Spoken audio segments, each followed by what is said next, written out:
안녕하십니까. 목요일 아침 이혜수의 시사투데이입니다. 먼저 오늘 아침 지역신문 살펴봅니다. 중부메일입니다. 충청권 국회의원들이 파악한 설 민심은 어떤지 전하고 있는데요. 이번 명절 화두는 서민경제 활성화였다고 합니다. 충청일보입니다. 대형 유통사들이 충청 지역 진입에 박차를 가하고 있는 모습을 보도하고 있습니다. 오늘 이혜수의 시사투데이 바른미래당 김수민 의원과의 인터뷰 준비하고 있습니다. 이번 설 명절 민심 파악은 어떻게 하고 있는지, 또 정계 개편과 지역 현안, 다가오는 총선에 대한 이야기 나누겠습니다. 최근 지역 정치권에서 젊은 정치인으로 활발한 활동을 하고 있는 분입니다. 내년 총선에서 청주 청원 지역 출마 선언도 최근에 하신 걸로 알고 있는데요. 바른미래당 김수민 의원 스튜디오에 나와 있습니다. 어서 오세요. 네, 안녕하세요. 네. 김수민입니다. 저희 시사투데이 인터뷰는 예전에 전화 인터뷰 한번 네. 하시고 직접 오신 것은 처음입니다. 출연 처음입니다. 예, 출연. 앞으로는 종종 출연도 좀 하시지 않을까 싶은데. 예, 뭐 불러주시면 네, 언제든지. 알겠습니다.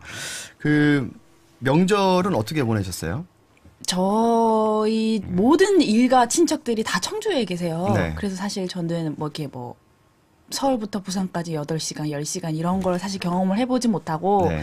이제 설날 때면 항상 청주에서 이제 밀린 잠도 자고 가족들이랑 시간도 보내고 친구들도 만나는데, 사실 이제 제가 34살이 돼서 네. 다소 이제 노처녀의 대열에 요즘 그렇지 않죠. 들었는데 예. 제 친구들이 다 시집을 가가지고 만나줄 친구가 없었어요. 그래서 예. 이제 설 민심 파악 겸 네. 이제 경로당 네. 또 시장들을 쭉쭉쭉 돌아다니는데, 사실 이제 제가 이번에 경로당을 쭉 한번 돌면서 어르신들께 인사를 드리는데 굉장히 재밌는 게, 제가 경로당 가서 노인분들께 인사를 드리잖아요. 그러면 국회의원 김수민입니다 이렇게 말씀을 드리면 누구라고? 이렇게 네. 말씀하세요. 그러니까 그분들이 보시기에는 이렇게 젊은 사람이 국회의원일 수가 없다라는 네. 그 기존의 정치인에 대한 고정관념이 좀 계신 것 같더라고요. 그래서 이번에는 이제 특별하게 뭔가를 알리거나 이런 것보다는 젊은 국회의원도 있을 수 있다라는 네. 거를 좀 어르신들께 알리는 시간이 됐던 것 같고, 또 오늘 이제 오면서 신문을 쭉 보니까 민주당이 설 민심을 파악을 했다. 그런데 중산층들의 부담을 덜어줬던 것 같다라는 식의 설 민심을 전하더라고요. 예. 근데 사실 참 그게 민주당인 여당이랑 이제 야당인 바른미래당이랑 설 민심을 어떻게 똑같은 사람한테 들었을 텐데 이렇게 다르게 해석을 하나. 어떻게 파악하셨어요? 참 웃긴데, 사실 민주당 같은 경우에는 지금 중산층의 경제 상황은 굉장히 괜찮고 우리 경제 상황 또한 앞으로 더 나아질 것이다라는 굉장히 핑크빛 희망을 가지고 있는데, 적어도 제가 느낀 제 주변 또 시민들 또 서민들의 의견은 사실 새해라고 봤을 때 굉장히 희망이나 아니면 기대에 찬 이야기를 하기가 보통일 텐데도 불구하고 올해 어떻게 버텨야 되지라는 좀 그 답답한 마음을 저한테 굉장히 많이 토로를 하셨거든요. 네. 사실 보수는 비리로 망하고 진보는 위선으로 망한다라는 말이 있는데, 민주당이 이렇게 사실 본인들이 들은 것과 전달한 내용이 다르다는 것은 앞으로 우리 여당을 서민들이 어떻게 지지를 하고 또 믿고 의지를 해야 되나라는 부분에 대한 심각한 문제가 있다고 생각해요. 집권 여당이 파악한 설 민심과는 전혀 달랐다. 굉장히 달랐죠. 예.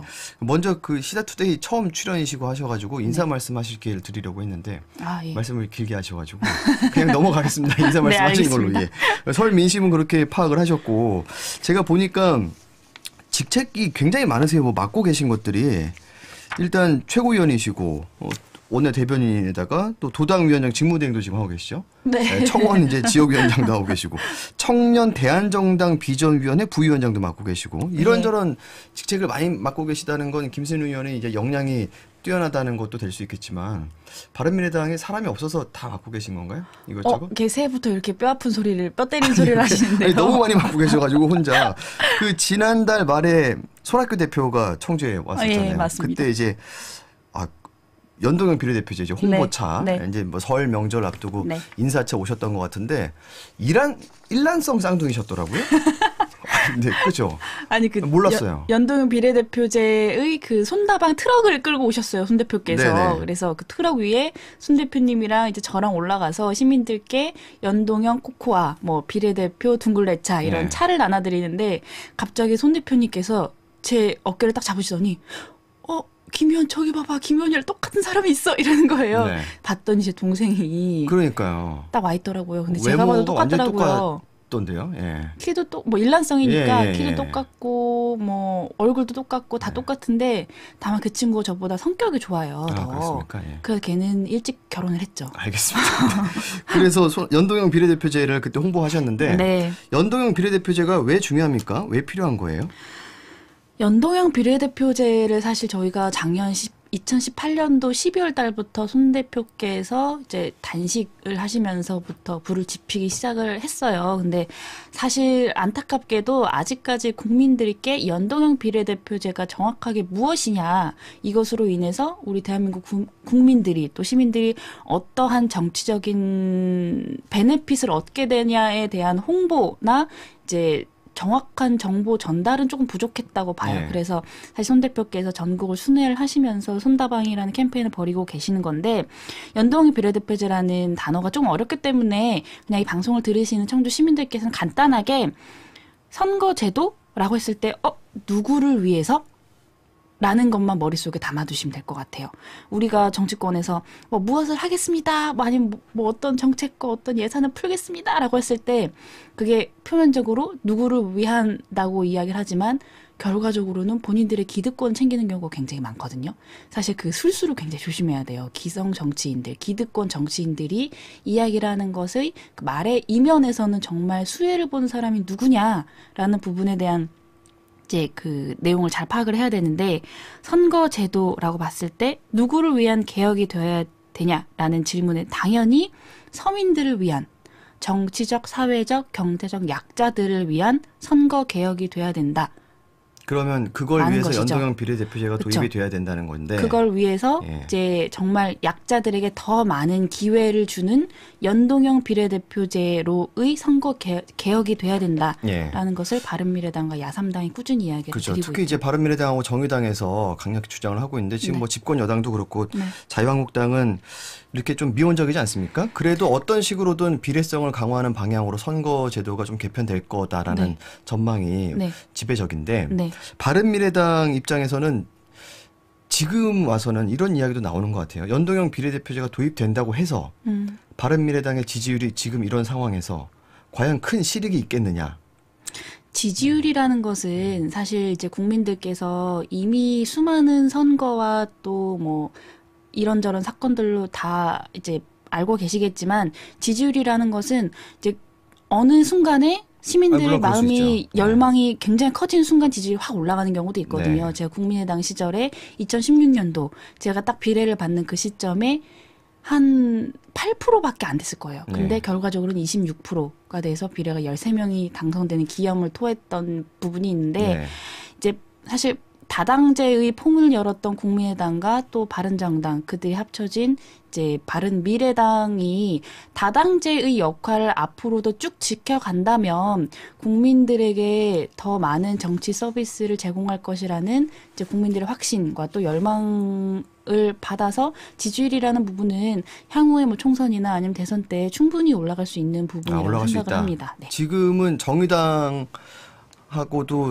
조금 이제 뭐 엎칠뒤치락 하긴 하는데 그쵸. 한 자릿수에서 네. 이제 고만고만하긴 한데 사실 이제 3위 지지율도 잘 못하잖아요. 바른미래당이. 그렇죠. 근데 이제 정의당이랑 사실 비교를 하시니까 말씀드리는 거지만 정의당은 굉장히 오래된 정당입니다. 그리고 바른미래당이라는 부분은 상당된 지가 1년밖에 안 된 정당이고 다음 주가 이제 하고 창당 1년이더라고요. 1년이에요. 예. 네. 1년 동안 사랑해 주셔서 감사드립니다. 네.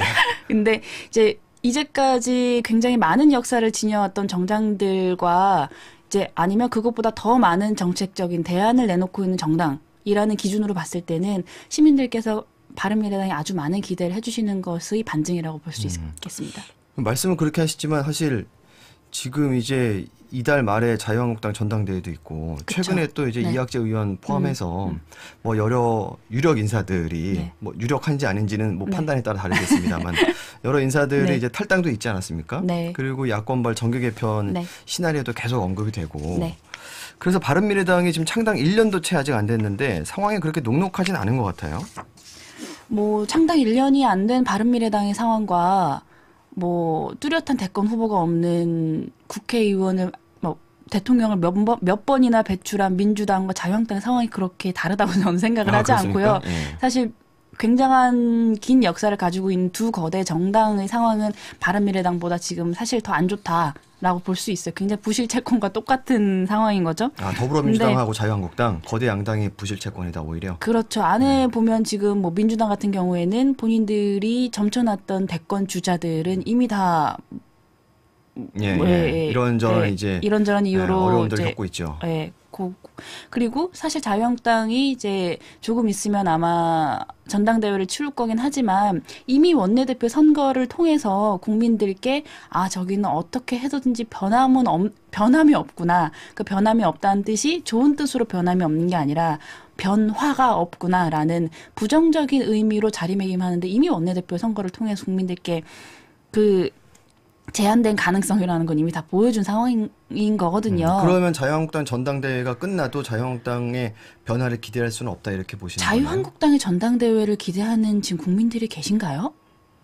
저는 없다고 보는데 있겠죠. 네. 뭐 기대하는 분들은 소수일 것이라고 보고 자유한국당이 환골 탈퇴를 해서 합리적인 보수를 끌어안을 뭐 보수의 뭐 새로운 신성으로 떠오를 것이다라고 기대를 하는 분들은 여의도에도 없고 여의도 밖에 모든 국민들도 사실 그렇게 생각을 하고 계시지 않은 것 같고요. 그러면 말씀을 미루어서 짐작해 보면 내년 총선에서 김시문 위원께서는 바른미래당 소속으로 무조건 출마를 하시는 거겠군요.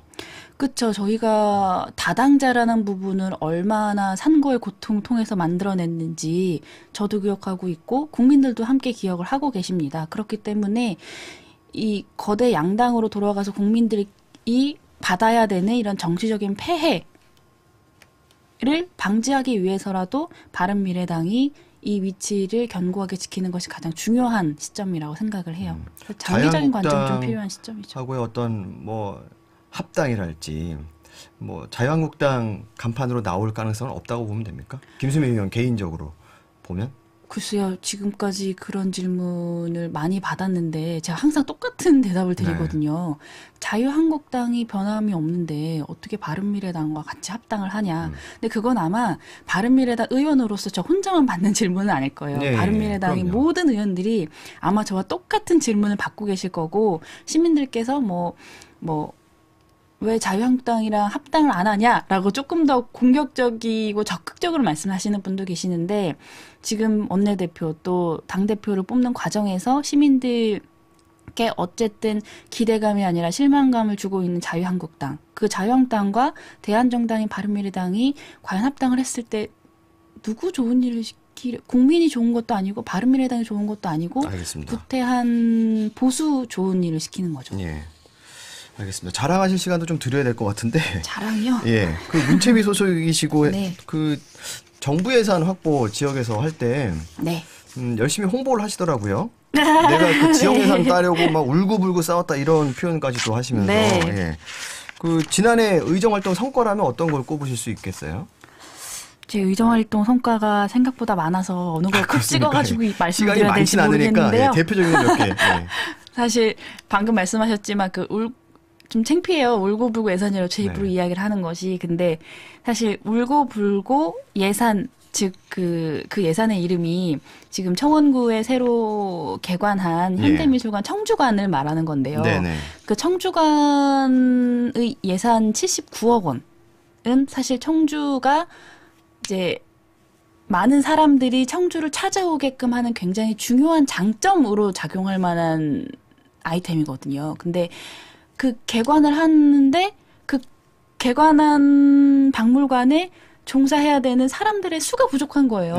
그리고 컨텐츠가 그 안에서 열심히 이제 파생이 돼서 사람들이 그 안에서 즐거움을 느끼고 또 사람들이 더 많은 방문을 하고 해야 되는데 추가적인 예산이 굉장히 많이 부족한 상황이었고 그 부분과 관련돼서 문체위에서 79억 원을 따내는 과정에서 이제 제가 예결에 들어가 있습니다. 예결위 의원님들을 설득하는 과정이 조금 지난했어요. 그래서 그 부분과 관련돼서는 정말 자랑스럽게 이제 해냈다라고 말씀을 드릴 수 있는 부분이고 이제 또 하나가 있다면은 이제 청주가 사실 이거는 청주 시민들이 아직까지 잘 모르실 수가 있는데 얼마 안 돼서 작년 12월 달에 청주가 문화도시로 선정이 그렇죠. 됐어요. 예. 근데 그 문화도시가 청주를 포함해서 이제 전국에 10개만 딱 지정을 하는 거거든요. 근데 올해 예비 사업 평가를 거쳐서 이제 대한민국의 이제 첫 번째로 법정 지정된 문화도시가 되는 거기 때문에 이제 대한민국 사람들 또 그리고 외국인들이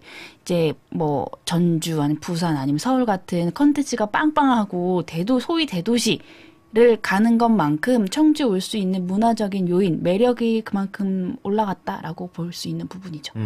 그러면 그 이제 문화도시 사업 관련된 부분하고 청주 현대미술관, 네. 청주관 이제 네. 관련된 예산 확보한 네. 거 이게 이제 가장 큰 성과라고 보시는 거군요. 네. 예. 그러면 좀 아쉬웠던 부분은 뭐가 있나요?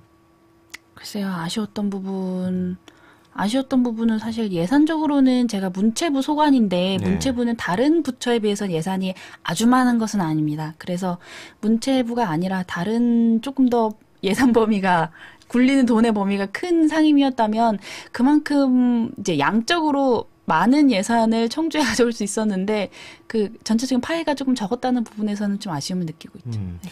그 이제 상임위는 문체위에 계시고 네. 최연소 국회의원 타이틀이 계속 붙어 있잖아요. 네. 그래서일 수도 있겠지만 청년 정책, 네. 예, 네. 그리고 이제 여성, 네.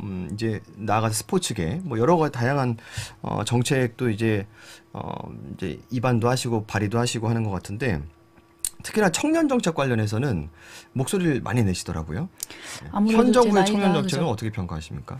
현 정부의 청년 정책에 대해서는 이제 제가 사실 청년이기 때문에 지나치게 당사자성을 가지고 지금 말씀을 드리는 걸 수도 있어요. 예. 제 시선이 전 세대에 걸친 시선이기보다는 그 정책의 수혜자여야 되는 청년의 입장으로 이제 정책을 이야기를 하는 거기 때문에 조금 더 공격적으로 나올 수 있는데 지금 정부가 가지고 있는 정책들 중에서 가장 무능했다라고 평가를 할 수 있는 부분 그리고 문재인 대통령께서도 이게 제일 아쉬웠다라고 본인이 스스로 평가를 하고 계시는 부분이 일자리 정책이고 네. 그 일자리 정책에서 가장 피해를 보고 있는 쪽은 어느 기득권에서 속해 있지 않은 아직 사회에서 안정적인 역할을 가지고 있지 못한 청년들에게 그 피해가 가장 많이 돌아올 수밖에 없어요. 예. 근데 지금 뭐 문재인 정부가 이제 일자리 정책으로서 뭐 창업도 해라 아니면은 뭐 돈을 주겠다 아니면은 뭐 대학교에 강의실 불 끌어 다니는 용역으로 2달 동안에 뭐 돈을 얼마 주겠다라고 하는 사실 굉장히 단기적이고 선심성인 정책들을 굉장히 많이 내뱉는데 그 부분들 관련돼서 효과가 아예 없다고는 볼 수 없겠지만 장기적인 안목이 지나치게 부족한 부분이 가장 큰 문제고 사실 청년들이 원하는 거는 정말 내가 이제 단기적으로 1, 2년 일해서 뭐 돈을 버는 게 아니라 길게 봤을 때 어차피 20대면은 사실 100세 인생이니까 80년을 살아야 되는데 80년 동안 내가 어떠한 업종에 즐겁게 일할 수 있느냐라는 나의 특성, 취향을 찾아야 되는 그 굉장히 중요한 시점에 아주 선심성인 예산으로 인해서 본인의 시야가 좁아지게 되는 상황이 발생을 하는 거예요. 그래서 지금 정부의 일자리 정책에서 그 자리만 있고 일은 없다라고 평가를 저는 보통은 하는데 네. 자리의 숫자에만 맹목적으로 그 포커스를 맞추다 보니까 정말 청년들이 장기적으로 20년, 30년, 50년 동안 재미있고 정말 즐겁게 일을 해야 되는 그 그런 일은 업을 없다. 찾기가 굉장히 힘든 상황에 봉착했어요. 예. 바른미래당이 청년층에 굉장히 집중하고 있는 것 같아요. 지지율이 안 나와서 이제 그렇죠. 어떻게 보면 그 타겟을 공략하는 거 아닌가 싶은 것 같기도 한데 그 올해 세비 인상분도 다 청년층에게 기부를 하시겠다고 바른미래당 의원들이 물론 이제 그 몇 분 세비, 빼고 예. 이건 어떤 내용입니까? 사실 세비 인상분은 아마 국민들께서 2018년도 12월 달에 가장 분노하게 했던 정치권의 말 중에 거의 대망의 1위로 뽑힐 만한 사건인데 야3당을 모두 배제를 하고 더불어민주당 그리고 자유한국당 그 둘만 본회의장 들어가서 본인들 세비를 올린 거잖아요. 네. 지금 서민들 또 청년들 소상공인들 뭐 힘든 사람들이 너무너무 많은데 본인들 세비를 올려버렸어요. 근데 그 세비가 1년치 세비 인상분이 한 많으면 한 200만 원 정도 되더라고요. 그래서 저희 바른미래당 의원들이 이 세비를 우리는 도저히 양심상 받을 수가 없다. 예. 국민들께 돌려드리자. 사실은 이제 안 받고 싶은데 안 받을 수가 없는 시스템이더라고요. 국회 돈을 한번 예. 넣어주면. 그래서 제가 아이디어를 냈어요. 그 의원님들께서 이 세비를 국민들께 이제 다시 반납을 하고 싶으시다면 지금 가장 문재인 정부 여당의 무능에 아주 큰 피해를 보고 있는 청년들에게 이 세비를 돌려드리는 것은 어떠냐라고 해서 이제 저희가 청년들 총 38분에게 이제 세비를 돌려드리게 되었습니다. 장학금 형식으로. 네. 예. 알겠습니다. 이제 지역 이야기 좀 해보죠. 네. 바른미래당이 지역 기반이 조금 약하지 않습니까? 특히나 그렇죠. 충청북도에서 네. 더 그런 것 같기도 한데 지금 이제 내년 총선에서는 청원 쪽으로 출마를 하겠다 이미 선언하셨고 네. 그러면 청원 지역을 포함해서 충청북도에서 가장 관심을 가져야 될 만한 현안이나 아니면 네. 주목하고 계신 부분은 어떤 것들입니까? 청원 쪽. 뭐 청원을 포함해서 충청북도 어디든 상관없습니다. 사실 충청북도 청주 얘기를 조금 이제 포괄적으로 먼저 해보면 네. 지금 어쨌든 저희 예비 타당성 조사 면제 대상에 충북이 포함된 게 아마 이번 설 기간 동안에 충북과 청주의 정치권에서는 가장 큰 현안이 아니었던가 싶어요. 네, 현수막 엄청 걸렸잖아요. 그렇죠. 근데 네. 사실 야당으로서 예타를 면제하고 시민들의 세금을 무작위로 SOC 사업에 쏟아 넣는 부분에 대해서는 비판적일 수밖에 없지만 그럼에도 불구하고 좀 조심스럽게 말씀드릴 수 있는 것은 지역 균형 발전이라는 측면 하에서 충북과 청주에 정말 필요한 이제 기반 시설들이 있고 그런 부분들과 관련돼서 이번에 조금은 숨통이 트이는 계기가 마련이 됐다라는 부분에 대해서는 아무래도 좀 긍정적이라고 평가를 할 수는 있을 것 같아요. 이게 충북성 같은 경우에도 사실 이제 예산이 굉장히 크기 때문에 뭐 생산 유발 효과 지금 이제 충북과 청주의 생산 유발 효과라는 부분에 대해서는 긍정적인 부분을 작용할 것이 분명한데 예. 앞으로 이 부분과 관련해서 이제 진행이 될 때 사실 청주만 이렇게 예타가 면제된 것은 아니잖아요. 예.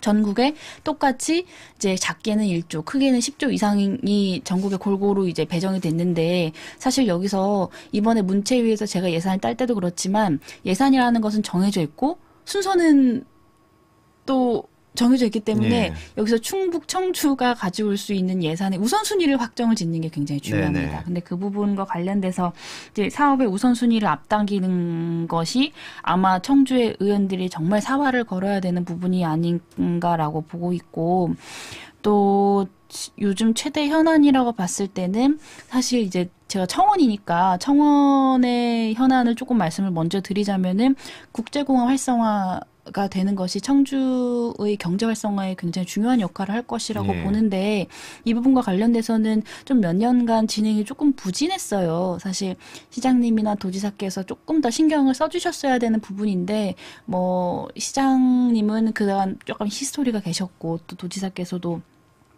충주에만 너무 많은 관심을 보시다 보니까 그렇게 보시나요? 네. 예, 그렇죠. 이시종 도지사가 충주에만 관심을 좀 많이 쏟는 경향이 있다고 보십니까? 굉장히 충주에 많은 애정을 가지고 계시더라고요. 예. 뭐 충주 출신이시니까. 그런데 사실 충주도 마찬가지지만 청주가 정말 도청 소재지로서 이제 경제가 활성화돼야지만 그 주변에 있는 뭐 괴산이라던가 등등까지 낙수효과가 간다고 저는 생각을 하기 때문에 예. 청주 공항이 활성화되는 것이 그 주변 도시들과 읍면이 경제 활성화되는데 무엇보다도 중요합니다. 근데 그 부분과 관련돼서 사실 청주 공항의 저비용항공사 이제 LCC라고 하는데 그 유치가 최근에 저에게는 가장 이제 현안이라고 보여지고 사실 청주를 위해서는 이제 청원이 아니라 이제 청주를 위해서는 반도체 클러스터 유치 라는 부분에 대해서는 정말 이거는 여야의 이념이나 아니면 정치 색을 가리지 않고 이건 진짜 목숨을 걸어야 될 것 같아요. 사실 뭐 수도권으로 다시 올려간다 뭐 이런 이야기가 있는데 네. 있을 수 없는 이야기죠. 지금 청주에 하이닉스가 있고.